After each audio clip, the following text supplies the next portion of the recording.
आगे के एपिसोड 28 में हमने देखा था फाइनल एग्ज़ाम ख़त्म हो जाता है। अब मैक्रोन भी अपना हार स्वीकार करता है और मैच बर्नांडेज विनर बन जाता है। लेकिन उसके बाद ही इनोसेंट जीरो का एंट्री होता है, जो कि आने के बाद कहते हैं मैच उनका बेटा है, लेकिन प्रोफेसर उन्हें रोकते हैं। अब इनोसेंट जीरो और प्रोफेसर एक दूसरे के आमने सामने थे और दोनों ने ही अपने अपने गॉड को समन कर लिया था। अब आगे बट जल्दी से इंट्रो देख लो।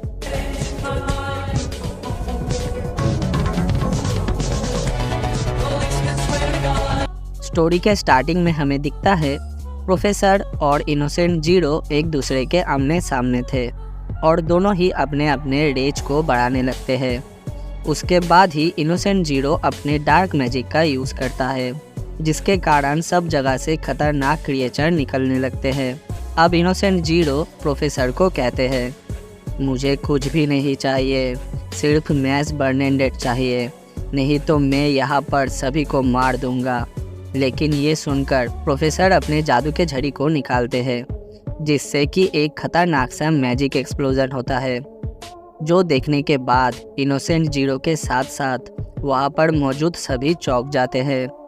अब प्रोफेसर कहते हैं, बच्चों मैं तुम लोगों को बाद में ये सब एक्सप्लेन कर दूंगा, मगर पहले सभी स्टूडेंट्स को बचाओ। अब डॉट और लेंस को देखते हैं, जहाँ डॉट कहता है, ये साला क्या है, जो भी है मगर ये सब बहुत ही गंदा है और अभी यही सिचुएशन है। फिर कार्लो गैना को देखते हैं, जो कि कहते हैं, इनोसेंट जीरो यहाँ पर आ गया, मतलब कि मुझे प्रोफेसर का मदद करना चाहिए। फिर कार्लो गैना अपने स्वॉर्ड को लेकर एक एक करके उन क्रिएचर से लड़ने लगते हैं। लेकिन कार्लो गैना सोचते हैं, ये सारे क्रिएचर बहुत ही ज़्यादा टफ है, इन सब के अंदर एक डबल लाइनर मैजिक यूज़र जितना ताकत है। फिर डॉट और लेंस को देखते हैं, जहाँ डॉट कहता है, भाई ये सब तो बहुत सारे हैं। लेकिन लेंस कहता है, अपना मुंह मत चला, जादू का झड़ी चला। उसके बाद लेंस और डॉट अपने अपने मैजिक का यूज़ करते हैं, लेंस का ग्रेवियोल और डॉट का एक्सप्लोन। फिर सीन जाता है इनोसेंट जीरो और प्रोफेसर के ऊपर, जहाँ इनोसेंट जीरो प्रोफेसर से कहते हैं, इस बार तो तुमने इस काम को बहुत ही कम लोगों को सौंपा है। लेकिन प्रोफेसर कहते हैं, तुम्हें तो मुझे लेके टेंशन करना चाहिए, जबकि मैं यहाँ पर हूँ। फिर इनोसेंट जीरो और प्रोफेसर अपने अपने मैजिक का यूज़ करके आसमान में उड़ जाते हैं। प्रोफेसर कहते हैं, यहाँ पर अब हमें कोई नहीं रोकेगा। फिर डॉट और लेंस को देखते हैं, जहाँ डॉट कहता है, ये सब बेकार है, हम तो इन क्रिएचर को एक खरोच तक नहीं मार पा रहे। लेंस कहता है, जब तक कि मदद नहीं आ जाता हमें तब तक इन्हें रोक के रखना ही पड़ेगा। लेकिन उसके बाद ही हम देखते हैं आसमान में एक बहुत ही बड़ा कांटेदार बॉल आ चुका है और ज़मीन से एक कांटेदार पिलर उस बॉल के तरफ बढ़ रहा है। डॉट ये देख के चिल्लाता है, ये साला क्या चीज़ है और क्या होगा अगर ये हमारे ऊपर गिर गया तो। फिर हम देखते हैं उस कांटेदार पिलर के ऊपर सेल वॉर खड़ा था और कह रहा था, मैं देखना चाहता हूँ जब ये स्पेल आसमान से उन मैजिक यूज़र के ऊपर गिरेगा जो कि इसके नीचे खड़े हैं। फिर हम देखते हैं dot, lens, Margaret Macron, Carlo गैना सब उन क्रिएचर से लड़ने में बिजी थे। डॉट कहता है, क्या तुमने नोटिस किया कि वो लोग हमें बिजी रखने की कोशिश कर रहे हैं, लेकिन कोई भी हमारे नन्हे मुन्ने मैच के तरफ नहीं जा रहा, क्या ये कोई ट्रैप तो नहीं। फिर मैक्रोन को देखते हैं, जो कि कहता है, मुझे लगता है कि ये क्रिएचर किसी के कंट्रोल में है, इसीलिए जो इसे कंट्रोल कर रहा है हमें आगे उसे रोकना होगा। डॉट ये सुन के कहता है, वाह भाई, मगर तूने ये पता कैसे लगाया। फिर मैक्रोन कहता है, मेरे इस फॉर्म के हेल्प से मैं लड़कियों जैसा सोच सकता हूँ। फिर डॉट पूछता है, क्या इसका मतलब तुम एक लड़की हो, मुझे ये बात पता नहीं था। फिर डॉट मैस के पास जाता है और मैस से कहता है, भाई तू अभी हमारे लिए यहाँ से भाग जा, क्योंकि भाई तू ही है जो कि उस इनोसेंट जीरो का गेम बजा सकता है और उस कांटेदार टावर को तोड़ सकता है। अब मैस भी कहता है, अच्छा ठीक है। इतना कहने के बाद मैस वहाँ से भागता है और सेल वार्ड के कांटेदार पिलर के नीचे आ जाता है। फिर मैस उस कांटेदार पिलर को देखते रहता है। डॉट ये सब देख रहा था और सोच रहा था मैस को उस पिलर के ऊपर चढ़ने में बहुत प्रॉब्लम हो सकता है। लेकिन तभी हम देखते हैं फुटबॉल किक जैसे करते हैं वैसे ही मैस पोज देता है और साला एक बहुत ही जोरदार किक करता है उस पिलर में, जिससे उस पिलर के नीचे का पार्ट टूट के निकल जाता है। उसके बाद मैस बिना रुके एक एक करके फुटबॉल शॉट मारे जा रहा था और वो पिलर धीरे धीरे नीचे आने लगता है। अब डॉट ये देखकर थोड़ा रिलैक्स होता है और कहता है वाह भाई, वो तो उस पिलर को डारूमा ड्रॉप गेम जैसे तोड़ रहा है। जिनको डारूमा ड्रॉप क्या है पता नहीं, उनको बता दूँ ये एक जापानीज़ गेम है। अब हम देखते हैं मैस ने उस पिलर को लात मार मार के पूरा ही छोटा कर दिया, जिससे कि सेलवार अब मैस के सामने आ जाता है। फिर सेलवार मैस को देख के अपने फ्लैशबैक को याद करता है जब वो मैस से पहली बार मिला था। फिर सेलवार कहता है तो हम दोबारा मिल रहे हैं, ठीक कहा ना मैस बर्नार्डिन। और तुम ये बिल्कुल मत सोचना कि तुमने मेरा पिलर तोड़ दिया है तो तुम मुझे भी हरा पाओगे। लेकिन हम मैस को देखते हैं जिसे याद नहीं आ रहा था कि सेलवार असल में है कौन और वो लोग कहाँ मिले थे। इसीलिए मैस एक भोंदू सा शकल बना के कहता है आज शायद हम एंट्रेंस सेरेमनी में मिले थे, ठीक कहा ना मैंने। ये सुनने के बाद तो सेलवार का मति भ्रष्ट हो जाता है। फिर हम देखते हैं दूसरी तरफ डॉट, लैंस और मार्गरेट मैक्रॉन उन क्रिएचर से लड़े जा रहे थे। डॉट कहता है ये साला क्रिएचर ख़त्म काहे नहीं होता बे। फिर हम देखते हैं उन क्रिएचर के बीच में से एक बच्चे का ट्रॉली आ रहा था जिसमें कि एक छोटा सा बच्चा भी था। डॉट अब उसे देख के कहता है ये चपुतिया सा बच्चा यहाँ पर क्या कर रहा है। मगर उसके बाद ही हम देखते हैं डॉट भी एक बच्चे में ट्रांसफॉर्म हो जाता है। अब डॉट कहता है गू ये साला क्या बन गया। अब उस बच्चे के ट्रॉली में से आवाज़ आता है हो हो। डॉट कहता है मैं एक बच्चे में ट्रांसफॉर्म हो गया गू। उसके बाद हम देखते हैं एक बुढ़ी सी औरत जो कि डायन जैसी दिखती है, वो डॉट के तरफ आते हुए कहती है मैं उन 6 क्रिमिनल केन में से हूँ और मेरा नाम है सीटर बेबी। फिर उस क्रिमिनल का डिटेल दिखाया जाता है जो कि इनोसेंट जीरो के आर्मी ऑफ डेथ की एक लीडर थी। अब वो कहती है मेरा मैजिक किसी को भी बच्चा बना सकता है और हाँ उनके एक्सपीरियंस और स्किल्स को भी। और ऐसे ही वो लोग मरते हैं कमज़ोर और हेल्पलेस होकर। लेकिन डॉट उस क्रिमिनल को देखकर कहता है तुम क्या कहना चाहती हो। उसके बाद डॉट अपना मैजिक यूज़ करता है उस बुढ़िया के ऊपर, मगर वो एक्सप्लॉम के बदले कहता है ए बॉम्ब। इसीलिए उसके मैजिक स्टिक से बॉम्ब के बदले एक परमाणु बॉम्ब निकलता है, जैसा कि आप लोग देख ही सकते हो। अब ये देखकर डॉट डर के वहाँ से क्राउलिंग करते हुए बहुत ही ज़ोर से भागने लगता है और मनी मन सोचता है हट साला, ये सच में बहुत ही बुरा हो रहा है। बिना मैजिक के तो मैं कुछ भी नहीं। मुझे लगता है कि मुझे लेंस का ज़रूरत है अभी के अभी। फिर डॉट को लेंस मिल जाता है, जिसे देखकर डॉट कहता है मुझे मिल गया, चलो चलो लेंस के पास चलते हैं। फिर वो लेंस के तरफ आते हुए कहता है गू भाई मुझे बचा ले भाई। अब लेंस डॉट को देखता है, जो देख के लेंस का तो माथा खराब हो जाता है। फिर लेंस डॉट से कहता है ये क्या कोई मजाक करने का टाइम है। डॉट कहता है गा गू। लेंस कहता है तूने अभी क्या कहा, तू क्या बोल रहा है, मुझे कुछ भी समझ में नहीं आ रहा। तभी फिर से वो बुढ़िया अपना स्पेल कास्ट करती है बेबीज। फिर लेंस के ऊपर भी एक अटैक आके गिरता है, लेकिन लेंस डॉट को लेके वहाँ पर से जंप करके बच जाता है। और फिर लेंस समझ पाता है तो ये किसी तरीके का मैजिक है और इस गधे के ऊपर भी ये मैजिक किया गया था। कोई फ़र्क नहीं पड़ता कि तू बच्चा बन गया है, लेकिन फिर भी तेरा शकल गधे की गांड जैसा है। फिर अचानक से लेंस के ऊपर बहुत सारे क्रिएचर एक साथ अटैक करते हैं, लेकिन लेंस अपने ग्रेवियोल मैजिक का यूज़ करके बचता है। अब लेंस अपने मनी मन कहता है कोई मुझे बताओ कि मुझे डॉट को बचाना चाहिए या फिर इन मॉन्स्टर के साथ लड़ना चाहिए। फिर हम देखते हैं एक बेबी टॉय ज़मीन पर गिरा हुआ था जिसे देखकर डॉट वाह वाह वाह वाह करते हुए उसके तरफ चला जाता है। अब लैंस ये नोटिस करता है और डॉट के पीछे भागते हुए कहता है, अबे तू कहाँ जा रहा है? लेकिन डॉट सोचता है कि शायद लैंस उसका खिलौना लेके भाग जाएगा, इसीलिए डॉट भागते हुए कहता है, मुझे बेबी जोन जाना है।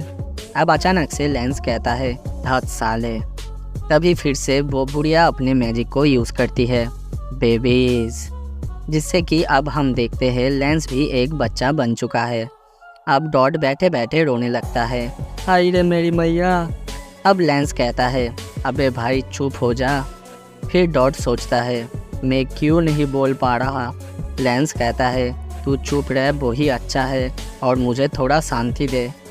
लेकिन तभी हम देखते हैं एक क्रिएचर आके उन दोनों पे अटैक कर देता है और लैंस और डॉट दोनों ही डर के मारे इधर उधर भागने लगते हैं। उसके बाद फिर से ज़मीन पर पड़े हुए एक बेबी टॉय को दिखाया जाता है, जिसे देखकर लैंस और डॉट दोनों ही वाह वाह वाह वाह वाह करते हुए उस टॉय के तरफ चले जाते हैं। लेकिन उसके बाद ही फिर से एक क्रिएचर उनके ऊपर अटैक कर देता है और वो दोनों फिर से भाग के एक सेफ जगह पर आ जाते हैं। अब डॉट सोचता है, मैं क्या करूं, मैं अभी बच्चा बन चुका हूँ, इसीलिए मैं टॉयज़ देखकर उनके तरफ ही जा रहा हूँ। लैंस भी कहता है, मुझे भी अपने आप को कंट्रोल करना पड़ेगा। अब उस क्रिमिनल बुढ़िया को देखते हैं जो कि कहती है, हो, तुम्हारा हारना तो तभी निश्चित हो गया था जब मैंने अपना मैजिक स्पेल को तुम्हारे ऊपर यूज़ किया था। और हाँ, अभी तुम सिर्फ अपने मैजिक का 10% ही यूज़ कर सकते हो, लेकिन वो काफ़ी नहीं होगा तुम्हारे लिए। इसीलिए ये फाइट तो सिर्फ एक तरफा है क्योंकि तुम लोग पावरलेस हो। फिर वो क्रिमिनल बुढ़िया सोच रही थी, वो लोग तो मेरे साथ लड़ भी नहीं सकते, इसका मतलब तो मैं पूरी तरीके से सुरक्षित हूँ। फिर डॉट को देखते हैं जो कि कहता है, ये सच में बहुत ही बुरा हो रहा है। फिर वो क्रिमिनल बुढ़िया फिर से अपने मैजिक को दूसरों पर यूज़ करने लगती है। लेकिन तभी एक आवाज़ आता है, सेक्शनल ग्रेवियोल, जिससे कि क्रिमिनल बुढ़िया और क्रिएचर्स ज़मीन में घुस जाते हैं और बुढ़िया के मुंह में से खून निकल जाता है। अब बुढ़िया ज़मीन पर पड़े हुए सोच रही थी, उसने ऐसा कैसे किया, ये तो बहुत ही ज़्यादा पावर है, मगर ये इम्पॉसिबल है। फिर डॉट सोच रहा था, लैंस का पावर अभी इतना कम होने के बाद भी उसमें ज़्यादा कुछ डिफरेंस नहीं आया और उसने अपने मैजिक को अब सिर्फ एक छोटे से एरिया में किया, इसलिए वो इतना ज़्यादा पावरफुल था। लेकिन इसमें कोई शक नहीं, लैंस एक बहुत ही टफ मैजिक यूज़र है और वो सब तरफ से बैलेंस्ड है। इसीलिए डॉट कहता है, लैंस, आज मैं समझ गया, तुम किसी कारण के वजह से ही इस साल के टॉप स्टूडेंट हो। फिर लैंस कुछ बड़बड़ करता है, लेकिन डॉट कहता है, मुझे अभी समझ नहीं आया कि तुमने अभी क्या कहा। फिर कार्लो गैना को देखते हैं जो कि कहते हैं, ये खोजना मुश्किल है, मगर कुछ लोग का टैलेंट उनके एज के मुताबिक बहुत ही ज़्यादा होता है और मैंने ईस्टर्न स्कूल से इतना ज़्यादा का उम्मीद तो नहीं किया था। फिर सेलवार को दिखाया जाता है जो कि मैस से कहता है, मुझे ऐसा तो बिल्कुल मत कहना कि तुम मुझे भूल गए हो।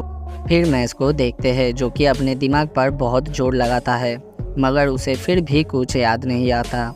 इसीलिए वो दुखी होकर कहता है, मुझे माफ़ कर दीजिए। सेलवार ये सुनकर बौखला जाता है।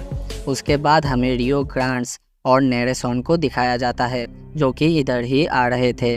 नेरेसोन रियो को पूछती है, इनोसेंट जीरो और प्रोफेसर के बीच कैसा रिलेशन है। रियो कहते हैं, इस पूरे सोसाइटी को और साथ ही साथ उन दोनों को एक ग्रेट मैजिक यूज़र ने बनाया था और उन्होंने ही इस डिवाइन मिजरी बनने का प्रथा शुरू करवाया था। इसीलिए उनकी पावर को अगर एक वर्ड में कहे तो डिवाइन था। उनका नाम था एडम और इसीलिए पूरे दुनिया में कोई ऐसा नहीं था जो कि उनके डार्क मैजिक के सामने खड़ा हो सके, मगर हमारे प्रोफेसर और इनोसेंट जीरो एडम के बनाए हुए सबसे ताकतवर इंसान थे। और दोस्तों, यहाँ पर 3 लोगों को दिखाया जा रहा है, मगर फिर भी 2 ही नाम बताए गए।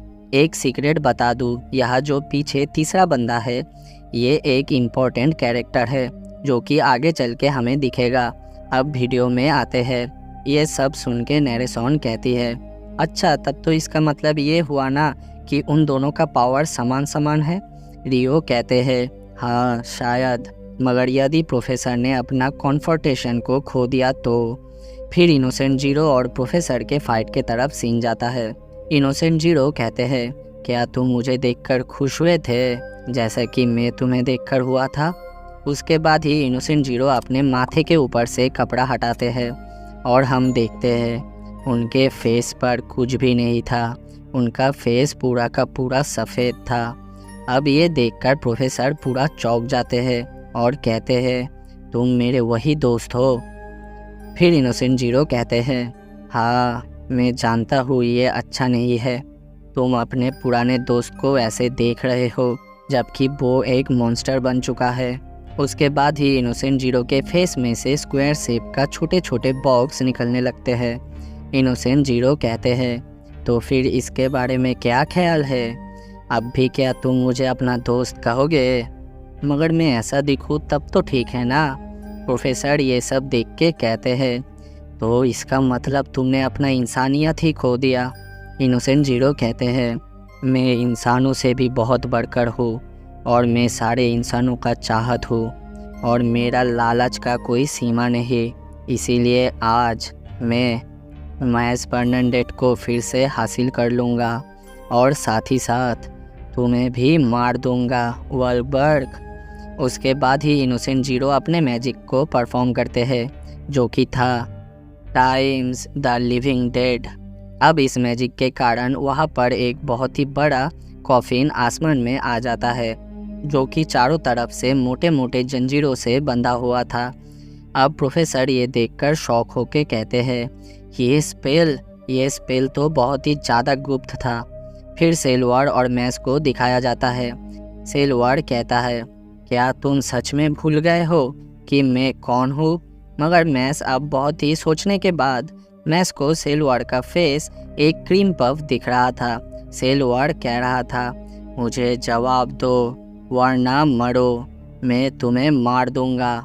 उसके बाद ही सेलवार अपना अटैक करता है मैस के ऊपर और मैस से कहता है क्या अब तुम्हें कुछ याद आया? इसके बाद मैंने सुना तुम्हारा वो छोटा सा दोस्त बच गया। सेलवार वही मैग्मा आई नाम के लड़की के बारे में बात कर रहा है जिसे एनीमे में शायद एपिसोड 9 में दिखाया गया था। फिर सेलवार मैस से कहता है तुम्हें मारने के बाद मैं अपने उस काम को भी पूरा कर लूँगा। फिर सेलवार एक खतरनाक सा फेस बना के कहता है मैं तुम्हारे साथ भी वैसा ही करूँगा जैसा कि तुम्हारे उस फ्रेंड के साथ किया था। फिर सेलवार अपने कार्बोरेन नाम के मैजिक को यूज़ करता है जिसके कारण मैस के चारों तरफ से बहुत सारे नुकीले कांटे मैस के ऊपर अटैक करते हैं। अब डॉट नॉर्मल हो चुका था और मैस को देखते हुए कह रहा था मैं जानता हूँ मैस यहाँ पर संभाल लेगा, लेकिन ये साला बहुत सारे कार्बन के कांटे हैं और लास्ट टाइम तो मैस उस एबेल नाम के बंदे के डॉल के वजह से बच गया था, लेकिन अब क्या होगा? फिर हम देखते हैं सेलवार अचानक से ही चौंक जाता है क्योंकि अपना मैस उसके कांटों के ऊपर से बहुत ज़ोर से भागने लगता है। सेलवार सोचता है वो भाग रहा है और वो भी मेरे मैजिक के ऊपर से, लेकिन तभी मैस सेलवार के सामने आ जाता है और उसे एक खींच के थप्पड़ मारता है जिससे सेलवार ज़मीन पर धड़ाम से गिरता है और सोचता है अगली बार तो एबेल के कारण से ये बच्चा बच गया था, लेकिन अभी ऐसा कैसे?